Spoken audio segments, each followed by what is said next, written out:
Assalamualaikum warahmatullahi wabarakatuh. Kami dari kelompok 2 yang beranggotakan saya Reza Muhammad Hafiz, NIM 210018227. Perkenalkan, nama saya Ferdiansyah Adi Permana, NIM 2018351, kelas F Teknik Informatika.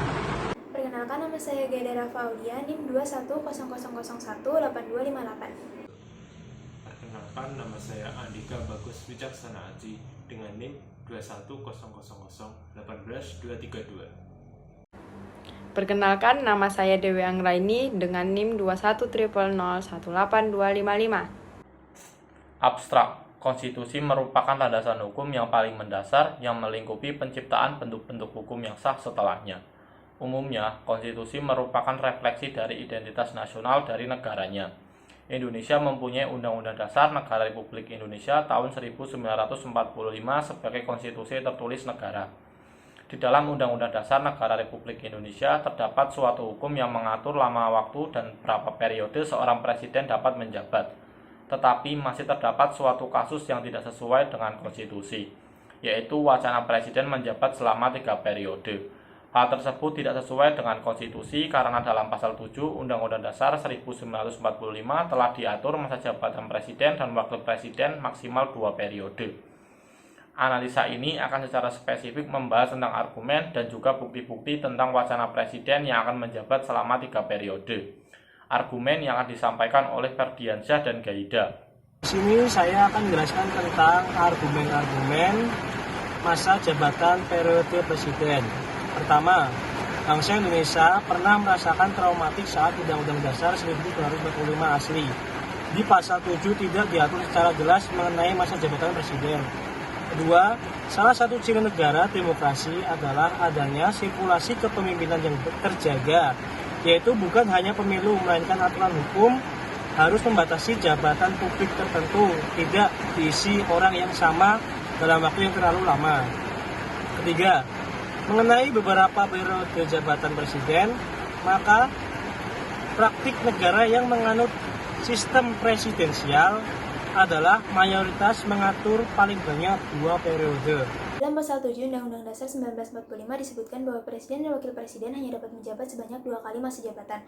Oleh karena itu, wacana presiden 3 periode hanya dapat terlaksana dengan catatan adanya perubahan via amandemen konstitusi. Namun untuk mengamandemen Undang-Undang Dasar 1945 sendiri tidaklah mudah dan memiliki sejumlah syarat yang harus dipenuhi yang tercantum dalam pasal 36 Undang-Undang Dasar 1945. Dan jika seandainya wacana ini terlaksana, maka akan ada beberapa dampak yang ditimbulkan. Salah satunya, Indonesia akan kembali lagi kepada era Orde Baru dengan timbulnya perlawanan dari masyarakat anti pemerintah. Hal ini juga akan berdampak pada regenerasi kepemimpinan. Logikanya, jika presiden 3 periode, amandemen 3 periode, boleh jadi kepala daerah juga 3 periode. Itu artinya kita akan membentuk generasi politik selama 15 tahun dari nasional sampai ke daerah.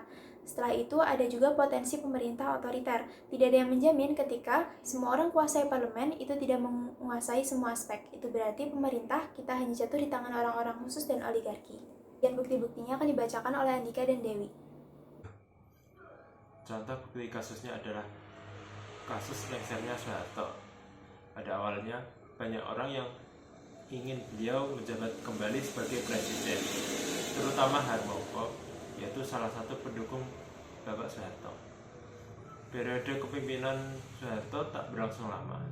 Sekitar 70 hari setelah dilantik, beliau mengundurkan diri karena terjadi demonstrasi besar-besaran. Posisi Bapak Jokowi hampir mirip dengan situasi Soeharto sebelum lengser kepemimpinan. Saya khawatir Bapak Jokowi termakan bujuk rayuan untuk menunda pemilu 2024. Jika itu terjadi, demokrasi Indonesia memasuki masa gelap. Yang saya lebih khawatirnya lagi bahwasannya Bapak Jokowi harus berhati-hati dalam merespon desakan para elit politik untuk menunda-nunda. Bapak Jokowi perlu diingat bahwasannya dalam Undang-Undang Dasar Pasal 4 Ayat 1 tahun 1945 menjelaskan Presiden memegang kekuasaan pemerintah menurut UUD. Sementara Pasal 22E Ayat 1 menyebutkan pemilu hanya digelar 5 tahun sekali. Seperti Presiden ke-44 Amerika Serikat, Bapak Barack Obama, yang menegaskan tentang adanya penolakan kepemimpinan. Bapak Jokowi perlu belajar lebih tegas untuk menolak untuk melanjutkan periode ketiga. Sekian presentasi dari kelompok kami. Bila ada salah kata mohon maaf. Wassalamualaikum warahmatullahi wabarakatuh.